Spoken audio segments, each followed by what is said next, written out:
Capsulado especial Semana Santa con los padres de la Iglesia. Lunes, esperanza y sufrimiento.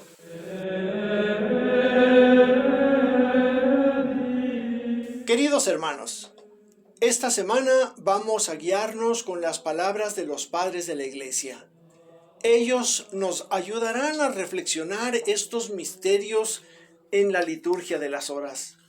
Recordamos este lunes la primera semana de Cuaresma, en la que se habló de Jesús tentado en el desierto. Y la antífona del oficio de lectura nos dice: a Cristo, el Señor, que por nosotros fue tentado y por nosotros murió, venid, adorémosle. Iniciamos pues nuestro recorrido de esta Semana Santa escuchando con atención a San Agustín. La pasión y nuestro Señor y Salvador Jesucristo es origen de nuestra esperanza en la gloria y nos enseña a sufrir. En efecto, ¿qué hay que no puedan esperar de la bondad divina los corazones de los fieles, si por ellos el Hijo único de Dios, eterno como el Padre, tuvo en poco el hacerse hombre, naciendo de linaje humano y quiso además morir en manos de los hombres que Él había creado? Mucho es lo que Dios nos promete, pero es mucho más lo que recordamos que ha hecho ya por nosotros. ¿Dónde estábamos o qué éramos cuando Cristo murió por nosotros, pecadores? ¿Quién dudará que el Señor ha de dar la vida a sus santos, siendo así que les dio su misma muerte? ¿Por qué vacila la fragilidad humana en creer que los hombres vivirán con Dios en el futuro? Mucho más increíble es lo que ha sido ya realizado, que Dios ha muerto por los hombres. ¿Quién es, en efecto, Cristo, sino aquella palabra que existía al comienzo de las cosas, que estaba con Dios y que era Dios? Esta palabra de Dios se hizo carne y puso su morada entre nosotros. Es que si no hubiese tomado de nosotros carne mortal, no hubiera podido morir por nosotros. De este modo, el que era inmortal pudo morir. De este modo quiso darnos la vida a nosotros, los mortales, y ello para hacernos partícipes de su ser, después de haberse hecho Él partícipe del nuestro. Pues del mismo modo que no había en nosotros principio de vida, así no había en Él principio de muerte. Admirable intercambio, pues, el que realizó con esta recíproca participación. De nosotros asumió la mortalidad, de Él recibimos la vida. Por lo tanto, no solo no debemos avergonzarnos de la muerte del Señor nuestro Dios, al contrario, debemos poner en ella toda nuestra confianza y toda nuestra gloria, ya que al tomar de nosotros la mortalidad, cual la encontró en nosotros, nos ofreció la máxima garantía de que nos daría la vida, que no podemos tener por nosotros mismos.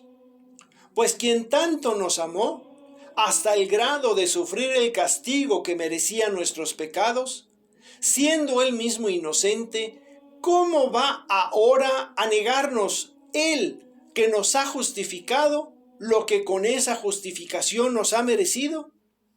¿Cómo no va a dar el que es veraz en sus promesas el premio a sus santos?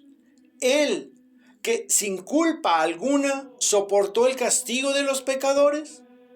Así pues, hermanos, reconozcamos animosamente, mejor aún, proclamemos que Cristo fue crucificado por nosotros.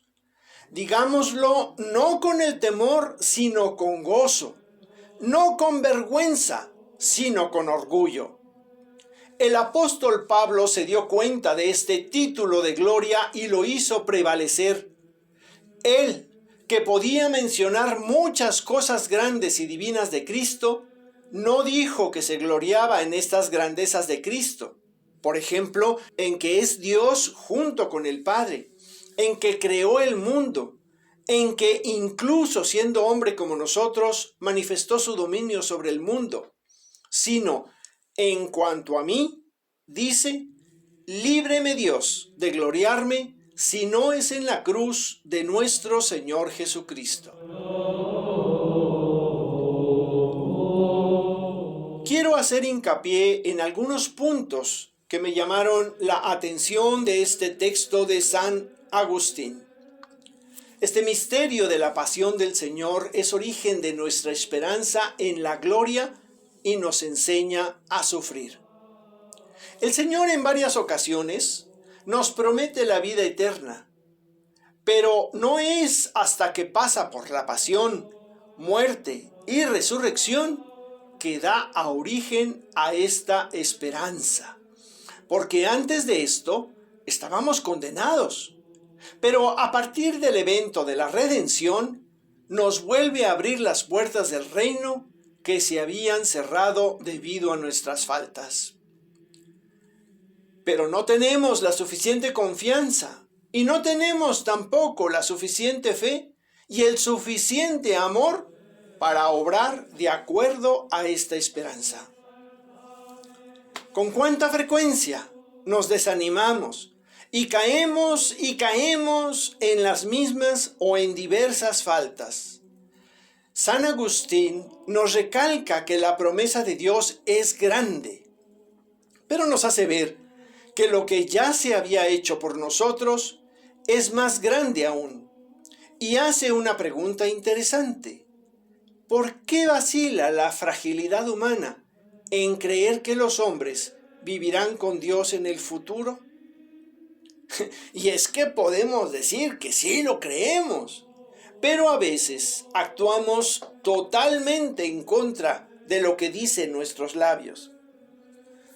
Con razón nos dice Santiago en el capítulo 3 de su carta lo siguiente: si alguien no falta con palabras, es un hombre perfecto. Examinemos nuestro actuar para saber si realmente creemos. Y esto implica decir vivimos. Si vivimos lo que creemos, de acuerdo a la esperanza en esta promesa de la vida eterna.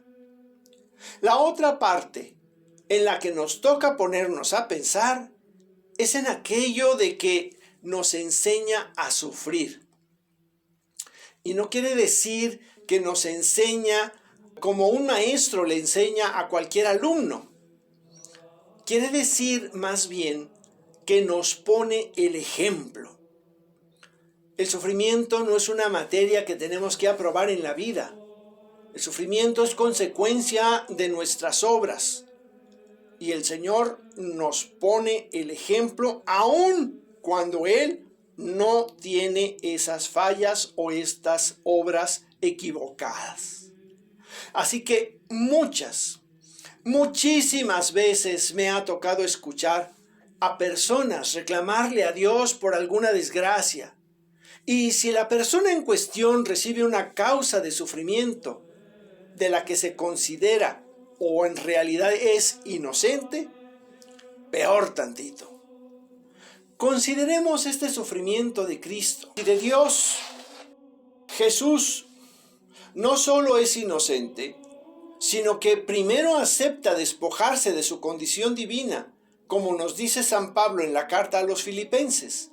Tengan los mismos sentimientos de Cristo Jesús. Él, que era de condición divina, se anonadó a sí mismo, tomando la condición de siervo, y se humilló hasta aceptar por obediencia la muerte, y una muerte de cruz. Esta muerte nos debe servir como referente para que, ante cualquier adversidad, podamos voltear a la cruz y asumir el compromiso cristiano, la caridad. Ese amor que nunca terminará y que justifica, anima y conforta, en medio de los peores sufrimientos. Este lunes santo nos basta con meditar sobre estas dos actitudes que nos recuerda San Agustín. Soy Jorge Cervantes del Instituto Bíblico San Jerónimo. Hasta mañana.